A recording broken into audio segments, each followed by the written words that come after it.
Right? So therefore, boundary condition over here is a T. This is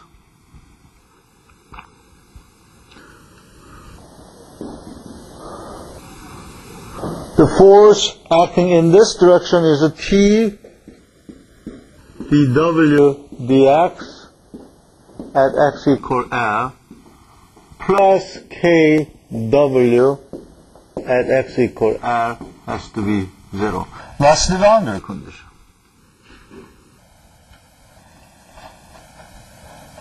Yeah?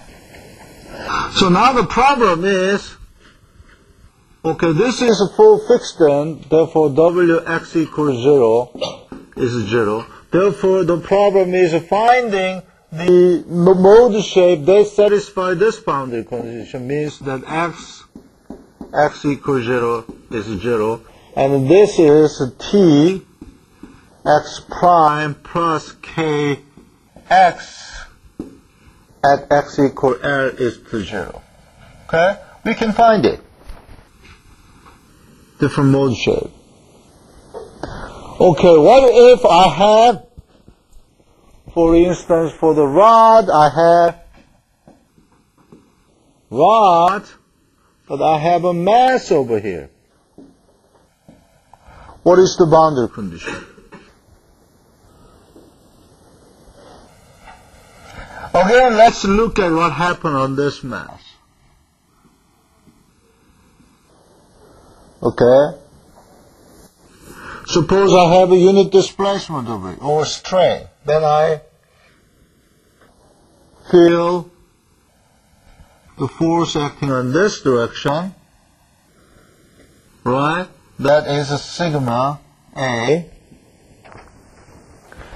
And that has to be balanced by ml W dot at x equal A. That's the boundary condition. Okay? So, there can be many different kinds of boundary conditions, and those are summarized in the text, for example, at page 451. Okay? So, depending on the boundary condition, mode shape will be changed. If I have this mass, then mode shape would not be the same as the free end boundary condition, right?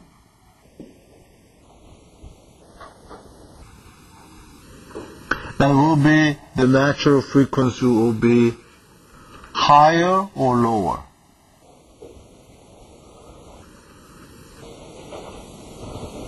Okay, I have a rod, length L, the same length L, but I have, this case has a concentrated mass at the end.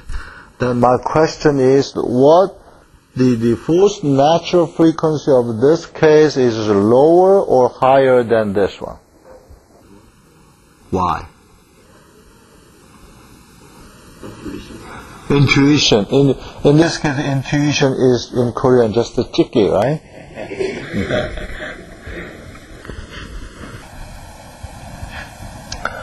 Those kind of things are very strong candidate that can be appear here in your final examination.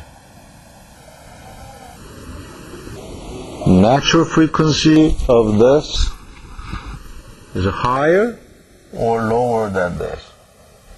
Or I may ask you, natural frequency of this, which natural frequency is higher? You know that, right? If I have a spin over here, the natural frequency of this, and the natural frequency of this, which one is higher? Come on, you know that natural frequency in general proportional to k over m, right? Okay? This fundamental concept is also working on continuous system too. Suppose that you have a string like this. How much force you require to push this string, unit displacement push at the center? That is the K. Okay? When you want to make a unit displacement over here and over here, how much force you need? You need more force, obviously. At least you have to do this. And how much force you need to make this kind of displacement? You need more force, right? Therefore, natural frequency omega n square is increasing because omega n square is proportional to K. I would say K equivalent, mass equivalent, meaning that natural frequency is proportional to K equivalent and M equivalent. What would be M equivalent? And does M equivalent is increasing compared with this? Yes, it is increasing. Therefore, the natural frequency will be decreasing. Right?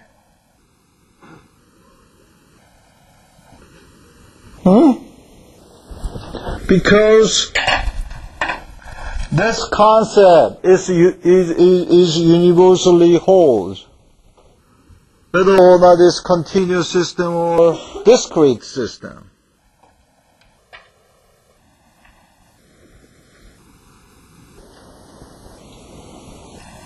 Right? So, where is my famous string?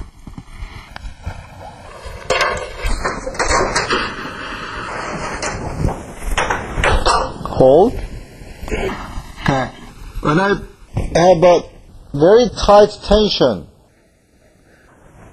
the force required to have a unit displacement over here would be larger than the force required to have a unit displacement over here. What is it? That is a K equivalent. Right? What if I have... Okay. I will not block this, no problem.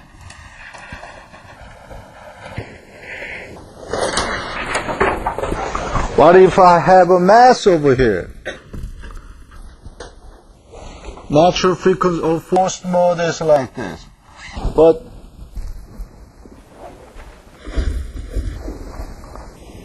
natural frequency is slowing down because mass, equivalent mass has been increased. Right? That's what I'm saying. Okay.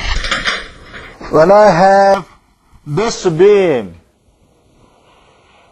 the force required to unit displacement when I push at the center would be much, much larger than to have a same displacement when I push at the center. And we have free end. That's why the natural frequency of free end is much smaller. Actually, half of the natural frequency of this one, because this is a free end.